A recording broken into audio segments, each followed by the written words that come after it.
ভুতুড়ে ভোটার ইস্যুতে রাজ্য যখন সরগরম, তখন সিউড়ির 1 নম্বর ব্লকের নরসিংহপুরের সামনে এলো নতুন চাঞ্চল্যকর ঘটনা। দুই ভাই গোবিন্দ মাহারা ও রবীন্দ্র মাহারার আধার কার্ড আলাদা হলেও উভয়ের নম্বর একই। দীর্ঘদিন ধরে সংশোধনের চেষ্টা করলেও সমাধান মেলেনি। সরকারি দপ্তর, স্থানীয় পঞ্চায়েতে জানিয়েও কোনো লাভ হয়নি বলে অভিযোগ তাদের। একই নাম্বারের আধার কার্ড থাকায় সরকারি পরিষেবা থেকেও বঞ্চিত হচ্ছেন তারা। সমস্যার দ্রুত সমাধান চাইলেও মিলছে না সঠিক পদক্ষেপ। ভুতুড়ে ভোটার চিহ্নিতকরণের প্রক্রিয়ায় শাসক দল ইতিমধ্যেই নেমে পড়েছে। তবে এই আধার বিভ্রাটে প্রশাসনের ভূমিকা কি হবে তা এখন দেখার। আমার আধার কার্ডে নাম্বার, আধার কার্ড দুটো কার্ডই একই নাম্বার। স্টেট ব্যাংকে গেছি, ময়ূরকি ব্যাংকে গেছি, পোস্ট অফিসে গেছি, কোনো জায়গাতে হচ্ছে না। কার কার আধার কার্ডের একই নাম্বার? আমার গোবিন্দ মাহারা, রবীন্দ্র মাহারা। কি হন আপনারা? ওর দাদা ভাই ওরা। দাদা ভাই। আর কোথায় কি সমস্যা হয়েছে? রেশন পাই না, তার মোবাইলে সিম তুলতে পারছি না, বাড়ি তার বাড়ি নাই, বাড়ি পাই নাই। এটা কতদিন ধরে হয়ে আছে? ওটা 10 বছর ধরে হয়েছে। কবে জানিয়েছেন? কাল লাস্ট কাউকে জানিয়েছেন কোথাও?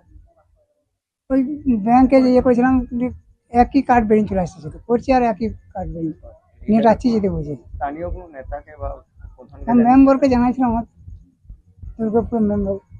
আচ্ছা, বলছি আধার কার্ডের সমস্যা।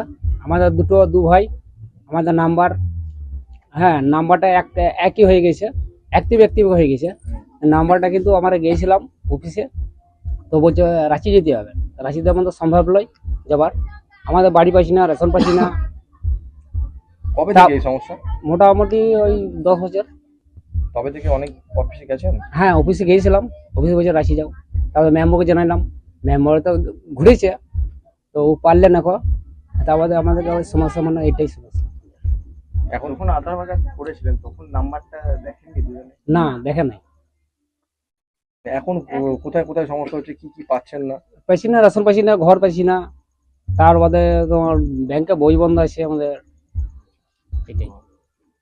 দেখা যাচ্ছে একই আধার কার্ডের নাম্বার এবং সেখানে তাদের বিভিন্ন রকম সমস্যা হচ্ছে। কি বলবেন এই ব্যাপারটা, আপনারা কিভাবে দেখছেন?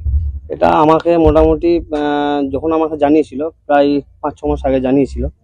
আমরা যথারীতি, শুধু আমি নয়, আমার যারা উচ্চ নেতৃত্ব আছে, আমাদের অঞ্চল সভাপতি আছেন এবং আমাদের বুথ সভাপতি, সবাইকে নিয়ে আমরা তাদের পারমিশন তারা ব্যবস্থা করে দেয়। প্রথমত পোস্ট অফিসে গিয়ে লাইন দিয়ে যখন করি, ভোরবেলায় গিয়ে লাইন দিয়ে সারাদিন লাইন দিয়ে করেছে, কিন্তু ওরা যখন দেখে তখন বলছে না, একই নাম্বারে দুটো ব্যক্তিকে এখানে কিছু করা যাবে না, এটা আপনাদেরকে রাঁচি যেতে হবে। রাঁচি যে এই গরিব মানুষরা তো যেতে পারবে না। আমরা নানান রকম বলে ওরা একটা ফোন নাম্বার দিয়েছিল, সেই ফোন করে ফোনে কমপ্লেনও করেছিলাম। ওনারা বলেছিলেন যে আপনারা রাঁচি আসুন, তাহলে ঠিক হবে। এবার এইসব গরিব মানুষ রাঁচি যাওয়া অসম্ভব ব্যাপার, কারণ এরা প্রত্যেক দিন রাজমিস্ত্রি লেবারে কাজ করে এবং এইখান থেকে রাঁচি যাওয়া অসম্ভব ব্যাপার। এদের জন্য এই আধার কার্ডগুলোর জন্য অ্যাকাউন্টও হয়নি, রেশন কার্ড আপাতত লাল হয়ে গেছে। রাজ্য সরকারের যে রেশন কার্ড, সেই রেশন কার্ডটাতে মালও পাচ্ছেন না। ওই ভোটার ভেরিফিকেশন, আমরা আমাদের যারা নেতৃত্ব আছে, আমরা 5টা টিম করে আজকে কাজ করছিলাম। ওই ভোটার ভেরিফিকেশন করার সময়ই তো আমরা এটা দেখতে পেলাম যে এখনো পর্যন্ত ওনাদের হয়নি। আমরা ভেবেছিলাম যে হয়তো ওনারা করে নিয়েছেন, কিন্তু এখন দেখলাম যে না, হয়নি। আমরা এটা পোস্ট অফিসে করেও ছিলাম, কিন্তু কোনো রিসিভ বা কিছু পাইনি। তো ওরা বলে যে হয়ে যাবে, তারপরে যখন চেক করছি হয়নি। ওই ভোটার কার্ড ভেরিফিকেশন যে মমতা ব্যানার্জি আমাদের বলেছেন, মুখ্যমন্ত্রী মমতা ব্যানার্জি যেটা বলেছেন, সেরকম ভাবে আমরা কাজ করার তাগিদেই যখন আমরা ওদের আধার কার্ড বা ভোটার কার্ড চাই, তখনই আমাদেরকে বলে যে এই আধার কার্ডটা এখন আমাদের ঠিক হয়নি, যদি কোনো রকম ব্যবস্থা করা যায়। সেরকম আমরা মৌখিক বিডিও সাহেবকেও জানিয়েছি, আমাদের এমএলএ সাহেবকেও জানিয়েছি, আমাদের সভাপতিকেও জানিয়েছি।